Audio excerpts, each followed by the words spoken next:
Baik, kembali di Q&A masih bersama Bang Akbar. Kali ini di segmen 4 ini ada yang berbeda, Bang. Abang harus pilih box, di dalamnya akan ada pertanyaan spesial untuk Abang jawab. Yang pertama dulu, box nomor berapa? Box Q&A time. Kita lihat.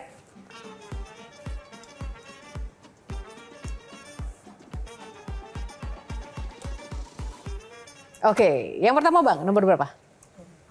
3. Nomor 3, kita buka box nomor 3. Netizen plus 62, tepuk tangan dulu semangatnya dong. Dan di box ini wajib menjawab pertanyaan netizen ya.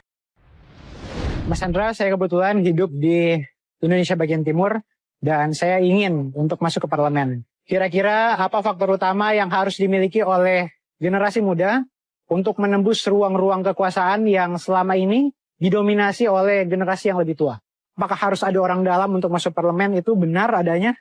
Sekarang saya umurnya 21 tahun nih, 5 tahun lagi itu umurnya 26 nih, sama kayak umurnya Bapak. Nah, kira-kira gimana ya caranya biar bisa jadi wakil ketua MPR di usia muda? Oke, tepuk tangan. Silakan Bang Akbar dijawab. Ya kalau berbicara, ini saya flashback sedikit ya. Jadi ya mungkin saya bisa duduk hari ini di posisi pimpinan MPR itu karena yang tadi saya sampaikan ke teman-teman mahasiswa.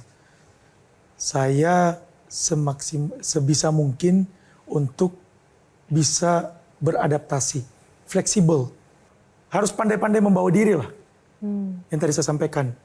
Jangan lupa sowan kepada yang lebih tua. Jangan ragu, jangan malu untuk mengosongkan gelas kalian. Saya selalu begitu, ketika bertemu orang saya harus bisa mengosongkan gelas saya.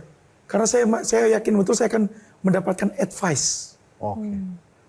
Nah, itu tapi pertanyaannya Bang, bagi teman-teman tadi netizen tadi, bagaimana cara menembus kekuasaan dengan beretika, membawa diri seperti. Nah, pertanyaan selanjutnya, perlu pakai ordal nggak? Sebenarnya Abang melihat ordal ini sebenarnya seperti apa sih? Ya ordal harus jangan disalahartikan juga. Ketika kita menjadi aktivis, kita kan punya relasi.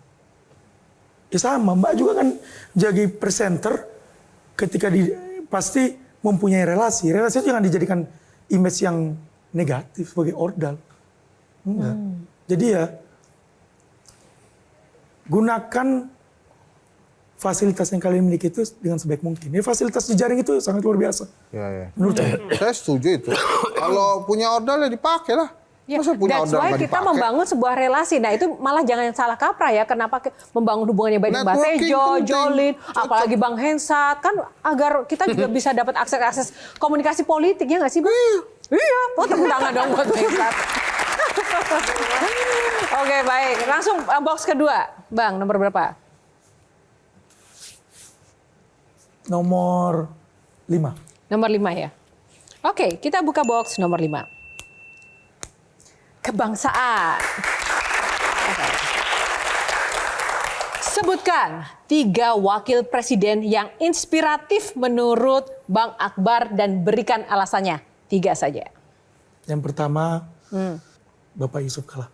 Bapak Yusuf Kala kenapa? Oh. Kenapa tepuk tangan Bang Hensat? Lah, bagus. Oh bagus, tepuk tangannya cepet banget gitu. Oh ya enggak kan, ya namanya juga tokoh bangsa. Ini yang kedua disebut juga saya tepuk tangan lagi. Oke, kenapa Pak JK? Ya menginspirasi anak-anak muda yang ada di wilayah timur. Oke, karena dari Sulsel juga ya, berprestasi. Yang kedua, siapa Bang? Kemudian Pak Tri Sutrisno. Wow. Saya sampai Alasannya? dengan sewaktu kami sowan ke beliau itu daya ingatnya sangat Kuat ya? kuat, Cerdas beliau. ya? Oh. strong. Oke. Yang ketiga, Kiai Maruf Amin. Kiai Maruf Amin. Oke. Ya, ntar kalau saya nggak tepuk tangan, ditanya kenapa nggak tepuk tangan, gitu kan? Alasannya apa, Bang? Beliau sedikit berbicara, tetapi banyak melakukan aksi. Enggak, tapi ini agak sensitif loh Jo. Oke, kenapa? Orang kenapa? begitu soal wakil presiden, pasti yang harus disebut adalah Muhammad Hatta. Oke. Nah, kenapa enggak itu? Itu menarik. Oke, kenapa nggak Muhammad Hatta? Bukan saya nggak memilih Bapak Muhammad Hatta, tapi tiga ini yang juga saya pernah bertemu. Mengalami langsung masanya. Masih ada. Oke. Bagus. Konkret justru Mbah Tejo ya kan. Kan kalau bisa milih lagi satu, Mas Gibran. Kalau apa? Kalau bisa menambah lagi, Mas Gibran. Cuma 3, Bro. Oh, kalau 4 berarti cuma tiga. tambahnya Mas Mas Gibran. Gibran. Kenapa Mas Gibran? Anak muda. Hanya karena anak muda. Beliau cerdas juga. Dan beliau beliau sama kayak Pak Kiai Maruf Amin. Beliau langsung gerak cepat. Anak muda nggak perlu banyak berbicara. Saya nanya lagi boleh nggak? Saya boleh. agak belum puas nih, sedikit Oke, ya. oke. Saya mewakili rakyat lah. Saya sering sekali bicara dengan pedagang-pedagang kecil yang berjualan itu di jalanan. Dia ketemu abang nih. Anggaplah dia pedagang bakso. Pak Akbar. Saya pedagang bakso.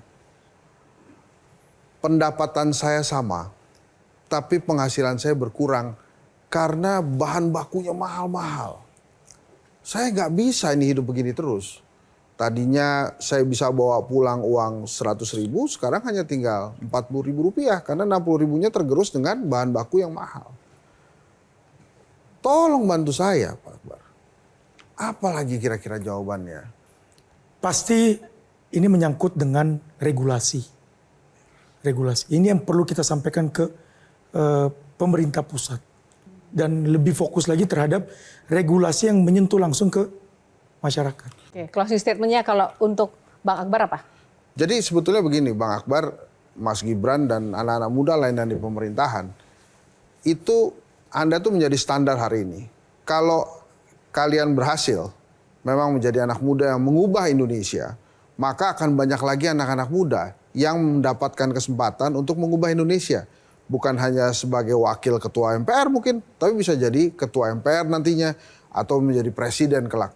Tapi kalau Anda gagal memanfaatkan kesempatan ini sebagai anak muda, maka yang merasakan kerugiannya adalah anak-anak muda lainnya yang belum mendapatkan kesempatan. Jadi menurut saya tantangan yang terbesar adalah membuktikan bukan kepada generasi tua, tapi justru kepada anak-anak muda lain di bawahnya, saya berhasil nih. Saya bisa besok giliran Anda gitu. Tepuk tangan Bang Hensat. Terima kasih Bang Hensat. Silakan Jolin. Kurang lebih setuju dengan Bang Hensat ya, menambahkan sedikit aja gitu. Karena sebagai sesama anak muda ini kan ada baiknya kita saling memberikan pendapat gitu. Ya kalau dari saya jangan mengecewakan rakyat yang sudah membuat Anda duduk di kursi Wakil Ketua MPR RI, tetap menyuarakan apa concern-concern yang kakak baju hitam ini suarakan dengan idealismemu dan maju terus, itu aja. Terima kasih Jolin. Mbak Tejo. Ya, tentang privilege, tentang anak siapa, itu banyak sekali di dalam sejarah. Tapi umumnya, Mas Indri, kalau bapaknya itu mengutamakan proses, itu anaknya kena imbas juga. Contohnya tadi Sultan Ahmed di Konstantinopel itu. Jadi tidak usah, karena Bang Akbar sendiri nggak bisa milih bapak kan, nggak bisa milih apa Bill Gates, apa Sujiwo Tejo bapaknya. Kalau bapaknya Sujiwo Tejo pasti lebih sengsara gitu kan. Ya. Tapi itu bagaimana itu dimanfaatkan tetap melalui proses, saya kira gitu. Terima kasih Mbak Tejo. Closing statement Bang Akbar untuk kita semua dan juga pemirsa yang menyaksikan Q&A. Untuk khususnya para Gen Z, jangan pernah meminta suatu kepercayaan. Biarkanlah kepercayaan itu datang dengan sendirinya. Tepuk tangan. Jelajahi cara baru mendapatkan informasi. Download Metro TV Extend sekarang.